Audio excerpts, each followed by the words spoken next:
You're listening to Stellar Success, Leveling Up for Medical Pros with Dr. Tudor Francu. Join us as we explore how medical professionals can achieve stellar success in all areas of life. It's time to level up. Hello, hello. We're back at Stellar Success Podcast. I'm your host, Dr. Tudor Francu, and I have the pleasure of having a great guest today, Dr. G. We're going to talk about resilience and many other interesting topics. How are you doing, Dr. G? Fantastic. Thanks for having me. Sure, it's a pleasure.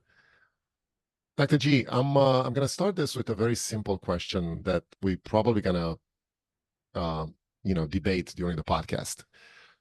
What is success for you, and what is your why in general? Success for me is freedom. It is the freedom to choose work that leads to my mission and to say no to work that does not. My why is to understand resilience so I can build my own and to create a more resilient society. Excellent. That's a great goal, by the way. And I'm thinking we often don't say no as much as we should. But just we're gonna talk about this a little later also. Tell us a little bit about your story and how did you start in this journey? Where did that lead you, and where are you now? Okay, so I'll start with the story that so many people in medicine start with. I majored in theater in college. When I was a kid, I liked to tell people that I wanted to be a pediatric neurosurgeon, but not because I did, just because I liked the way that they reacted when I said it. I went to high school and dissected my first thing. It was a fetal pig, and it grossed me out. And so I marked medicine off the list. Obviously, this was not a thing I could do or would want to do. And I got really interested in theater arts, and I went for a conservatory undergrad education in theater. And it was great, and I loved it, and I finished it in 4 years, which at the time in my friend group was pretty unusual. And I graduated, and I worked in theater and television for about 6 years, including at, some of your audience might have heard of, Second City. The Second City is an improv theater in Chicago. And that was a job I got 10 or 15 years younger than most of the other people in the company when I was hired. And it was a phenomenal job, but it was also in many ways the top of my field. And I was in my mid-20s. And so I thought, uh-oh, now what? I loved it, but I also realized that I didn't mind the lifestyle, but there was a lot of hard living that was a part of that work, and I wasn't partaking. And so there's a lot of conflict to navigate and personalities to handle. And I had volunteered after I graduated from college as an EMT. I'd been trained as an EMT and just volunteered in Pennsylvania where I'd gone to undergrad, and I missed it. And I thought, boy, if I wasn't going to be in theater, what would I do? And I thought, okay, maybe I'd be a paramedic, which is a step up in training and expertise from being an EMT. And I called someone I really admired and worked with who was a paramedic. And I said, I'm thinking about applying to a medic program and becoming a professional paramedic. And he said, you would make a terrible paramedic. That's very reassuring. Right. I was betrayed. I mean, really not just surprised. I was betrayed. So I said, what in the world do you mean? And he said, look, I've run calls with you. You're always asking, why do we do it this way? Why don't we do it that way? And you're not happy with working within procedures and structures. You need to just go to medical school. You're going to be a doctor. You're not going to be a paramedic. And I said, I'm too old to go to medical school, because I was 26 and obviously ancient. So one day when the theater was dark, Mondays we were closed, I called Northwestern's medical school, because this was pre-internet. And I asked the kind woman who answered the phone how to apply to medical school.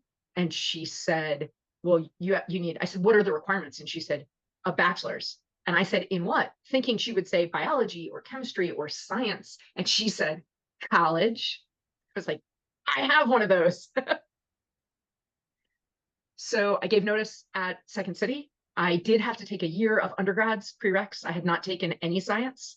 So I spent a year taking biology, chemistry, physics, and an MCAT prep class. I took my MCATs before I took organic chemistry, which I don't recommend, and was lucky enough to get into several medical schools. But in that extra year where I had to take organic and I was interviewing, I also trained as an American Sign Language interpreter. And I only mention it because it really starts to tell the story of how I looked at something that really interested me and met one of my goals. I need to be able to afford rent that year and travel to all these interviews and those kind of things.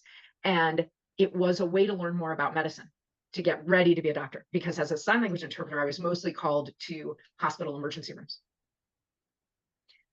I started medical school at Pitt, University of Pittsburgh School of Medicine. I finished in 4 years. I went into family medicine because I thought that was the best way I could serve deaf patients. And I have been lucky enough to do that for the last almost 25 years, and finished my residency, and then came back to Pittsburgh, which has become my home. I really love it here. I didn't grow up here, but I really love it. And to raise my family and practice at a federally qualified health center. And about 5 years after I finished residency, and I don't know if your audience will agree, but I think that after you finish your training in whatever your field, it takes a little while to believe that you're starting to get a grasp on what you're doing, not just doing what you've been taught, but actually intersecting with your work in a way where you're making decisions because it's really what seems like the right thing to you to do, not because it's the path you've been taught. And for me, that was at about 3 or 4 years. I thought, okay, yeah, I'm starting to get this. And then I started to notice that I had a really big question. And that was, why did some patients do really well and other patients with the same diagnoses and the same treatment plan struggle? And I wanted to understand what some of my patients had that others didn't. And that led me on this journey to really think about research, speak about, and even jump into thought leadership and expertise about resilience. That's awesome. That's a great ending. And the way you are practicing right now with that goal in mind probably makes a big difference for your patients. They often say it's not what you accomplish, it's what you become in the process. So I like to ask you, how is your resilience right now? So and I'm not alone in this, I define resilience as the ability to navigate change towards a positive goal. And I think that's really important because the research shows that we don't only need resilience in the face of adversity or difficulty, that our amygdalas light up with loss, distrust, and discomfort in the face of all change, even the good stuff, even the big opportunity, the new grandbaby, the wonderful job, the new relationship, the friend moving back to town. Our brains pretty much say, well, that's cool, but could we die though? In the face of every change. And so I would say that doing this work, and I've recently come to understand that I focused on this not only because I see how it helps other people, but because I really needed it myself. I have become much more skilled at navigating change towards my actual goals. Very interesting. Yeah, you probably, you in this journey, I feel like you master the willingness to persist in something that you want to do more than anyone else. And I think that brings you to actual results. You're talking about change, and for some reason, I think a lot of people think about change of something negative in their mind. If it's a positive change, we call it progress. But if it's something that we don't like, we call it just change. I don't know if that's true, but that's what I think feel. That's right. But everybody who's ever had to take even a basic biology class had to learn about homeostasis. Our brains do not like alteration. We can be outside and pardon my Fahrenheit for those who aren't as familiar with it, but we can be outside in 0 degrees Fahrenheit or 100 degrees Fahrenheit. Our bodies will do everything it can to hold our internal temperature very tightly to the normal range, right? We can encounter so many situations and our body says, but just keep everything in a tight normal range. And that's true in terms of potassium and sodium, but it's also true in terms of experience. There's a really interesting study that showed that, and this is in the social sciences space, that showed that if you're in a ballroom, a hotel ballroom, listening to a lecture, and the fire alarm goes off, 70% of the audience will stay seated and look around. And if they pump in the smell of smoke and burning things, only another 20% immediately get up and gather their things and leave. That's how interested our brain is in homeostasis, in saying, well, wait, let's just see.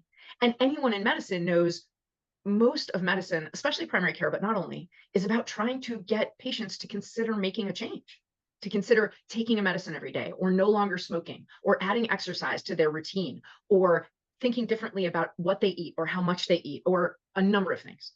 And so as a family doctor, my expertise for 25 years has been helping people decide that a change might be useful and valuable and then actually make that change. Yeah, that's very important. Well, let's dive a little bit in those areas that you teach your patients. And obviously, I have to ask you, what are some of the skills and habits that you practice yourself day to day to get you where you are, and you start teaching the patients also? So the biggest thing that I do is actually just a recognition of a neuroscientific truth. When we encounter change, our brain lights up the amygdala. The ventromedial prefrontal cortex, so if you're watching this on video, you can see me pointing to my forehead. The prefrontal cortex lights up when we ask a thinking question. For example, what choices do I have? And you can't have the prefrontal cortex and the amygdala fully lit at the same time. It's like trying to inhale and exhale at the same time. You can't do it. So you can dampen the amygdala response by asking yourself that thinking question. You don't even have to have a good answer. If you simply ask yourself, well, what choices do I have? That calms the amygdala response. And then all of the deep breaths and drinking a glass of water that we've been taught to do when we don't like how we feel actually has a chance to clear out that cortisol. Whereas if we're just feeling that fear, loss, distrust, discomfort about a change, we can take as many deep breaths as we want. The amygdala can keep up. It will keep pumping out those chemicals. So when I encounter something that I notice, a change that I notice, I find out my kids are planning a surprise birthday party for me. So that's an example of a not negative change. I come out to find a parking ticket on my car. That's a negative change, but maybe not a hugely impactful one. My dad gets a bad diagnosis. That's a hugely impactful negative change for me. Any of those, the first thing I do is ask myself, okay, what choices do I have? Interesting. Part of being resilient, I'm thinking, it's something that you need to realize, or you need to train yourself to realize there are very few things you can control in this life. And I think probably the only thing you can control is how you react to what's happening to you. Yes, there's a scholar that I've been lucky enough to learn with. Her name is Adrienne Gold Davis, and she says, you are not what happens to you. You are who you choose to be in the face of what happens to you. Exactly. So how do you mold a person to think that way? I think that breaking things down into choices makes a big difference. And when I work often with corporate leadership. I also sometimes work with student athletes. I worked with a university football team recently, a Division I university football team. The coaches brought me in because this was a group of 100 athletes almost who was doing a fantastic job during practice and on the field, and not navigating their choices and change so well off the field, in the classroom, in the dorm room, on the street. And so they wanted us to talk about what did being more resilient really look like.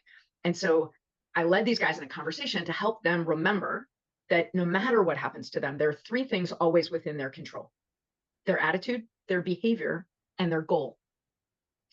And we judge people at the intersection of those three things, those three choices. You choose your behavior. Now, listen, do we sometimes react poorly? Yes.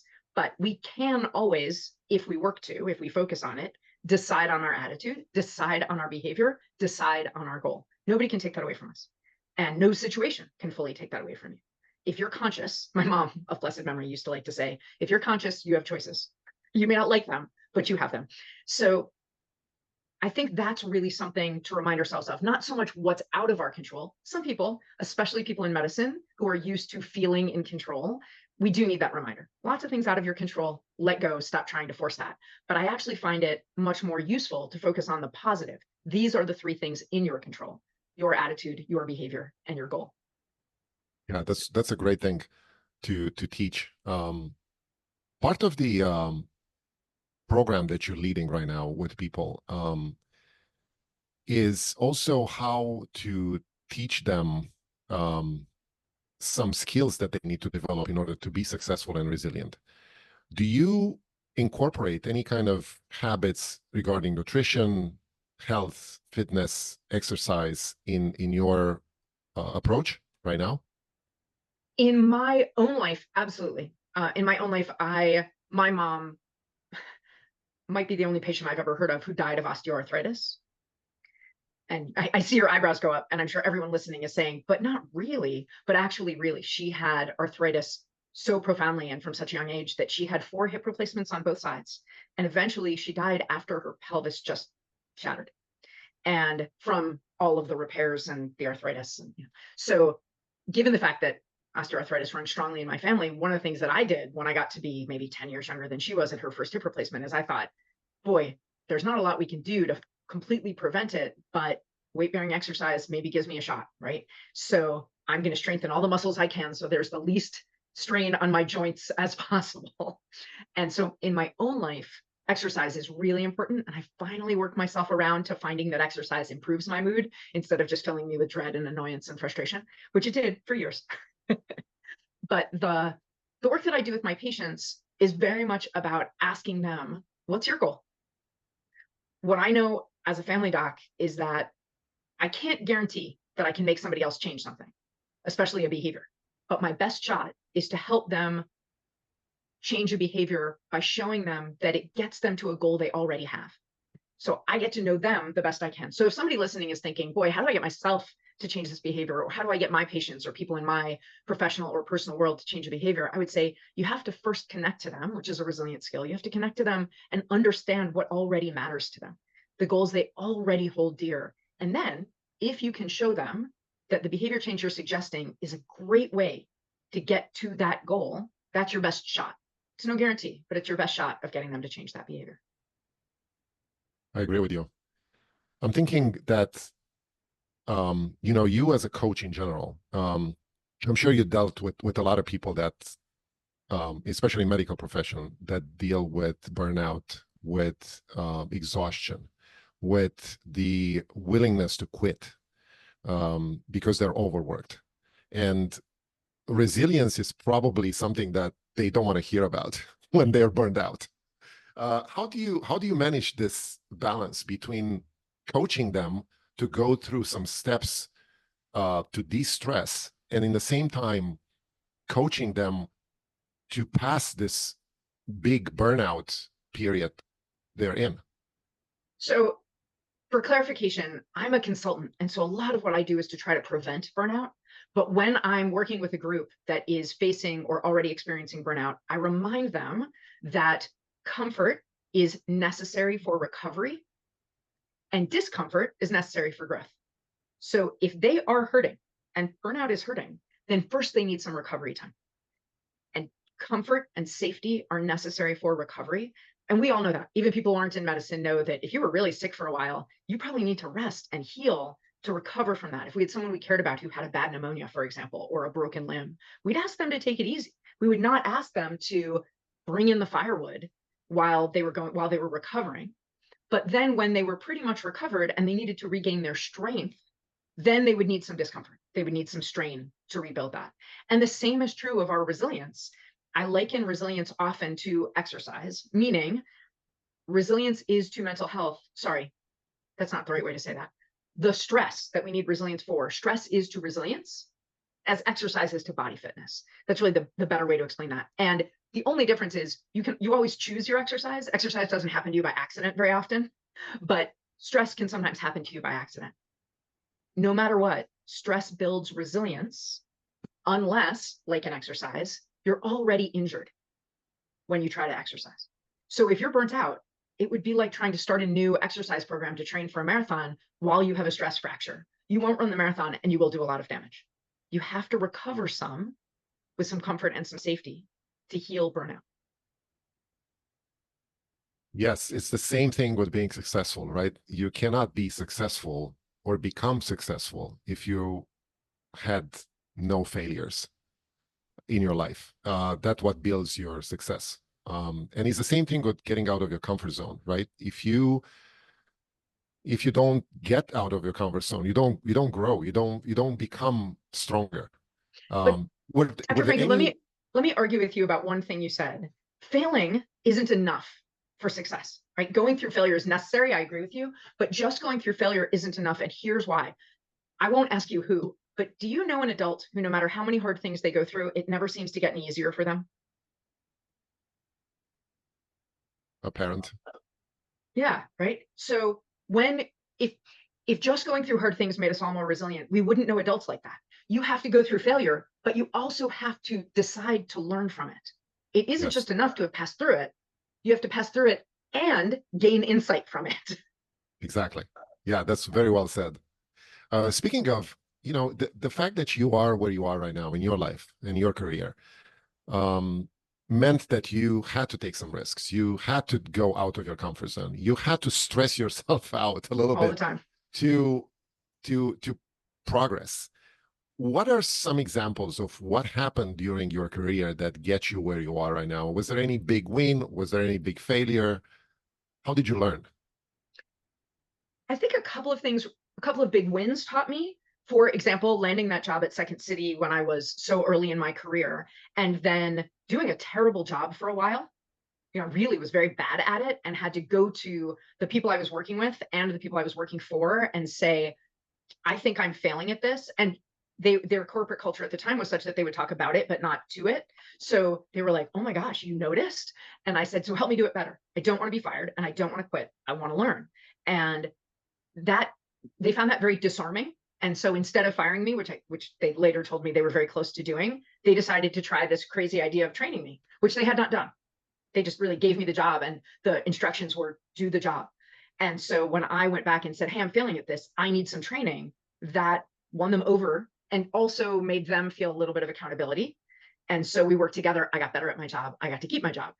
That I think taught me a lot. I got an amazing opportunity. I was shocked to get, it felt like I won a big award or a big prize, but then I didn't handle it well. The next thing I would say that really impacted me was I got a very cool reset. I finished residency. We were moving, my family and I were moving back to Pittsburgh from Philadelphia. I reached out to the doctor who'd been my preceptor during my family medicine rotation as a third-year medical student and said, hey, Dr. Mercurio, I finished residency. I'm coming back to the area. Do you know anybody who's hiring? And he said, me, I need somebody. Come work here. So that was the whole interview. I went to work there. I worked there in a rural, underserved area for a few years. And then a federally qualified health center was opening to serve my community where I lived. And they asked me if I wanted to interview, and I did. And I got basically 3 years of practice. I was in practice as an attending, but I was the junior attending, and I got 3 years of practice. And then I got to start fresh after 3 years of being an attending and do much better in terms of boundary setting, but also in balance, but also in terms of how I addressed my patients, how I introduced myself, the behavior that I tolerated towards me, the respect I showed for people. I just really got better at it. And I saw the advantage of a dress rehearsal and a performance. And I realized that the best thing I could do was to keep evaluating how I do and just saying out loud, I'm not so good at this. How can I get better? Yeah, that's a great question to have every day. Tell us, how is a day in your life, a normal day in your life? How do you train yourself personally? What kind of books, what kind of podcasts do you listen to?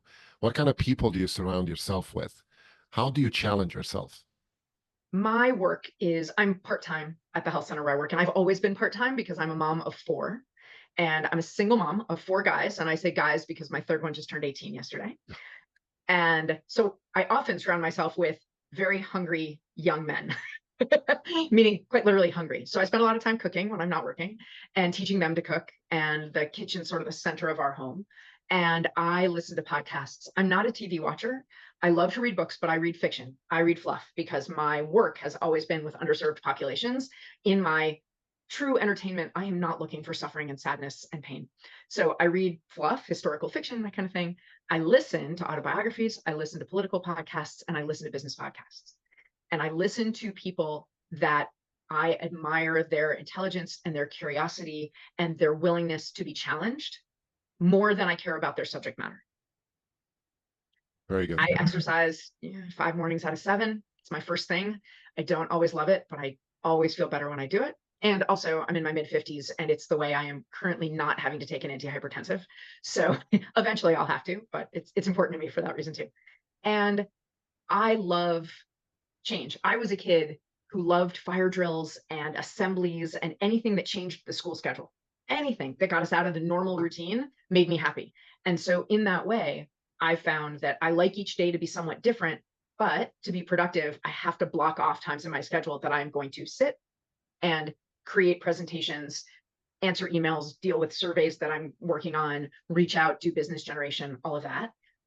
My clinical time, I teach medical students and soon residents. I'm about to start teaching at a residency program, but I do all of my charting in the office. I don't bring charts home because I'm not willing to count on my short-term memory that much. I do a better job if I chart as I go. Very, very nice. Very nice. I'm going to switch gears a little bit here and talk a little bit about the financial aspect of being a medical professional. And as we know, I mean, we make good money in general. It's an industry that brings a lot of income, but also we spend a lot of money. And some of the issues that comes out of this financial behavior is that most of the doctors or medical professionals in general found themselves at the end of their career not having anything as a passive income. And there's been talks that, we need to build that during our lives. How do you see the subject, and what's your approach personally to deal with it? So I started my own business as a resilience expert in 2013. And I am fond of telling the people who I get to help me with that I learned as much about business in medical school as I think people learn about medicine in business school, which is to say nothing. Yes. And also, I never worked full time once I finished residency as a physician, and I work in family medicine at a federally qualified health center. So as you can imagine, I did not have the rolling in six figures income. I finished paying off medical school 2 years ago and was glad to do it since I had kids in college. Also, I'm divorced, which takes a big toll financially on pretty much everybody I know, and more so on women. So I have never been in the position yet, I aim for it, of saying, oh, sure, just spend it. And I think that's probably been valuable. I've always budgeted.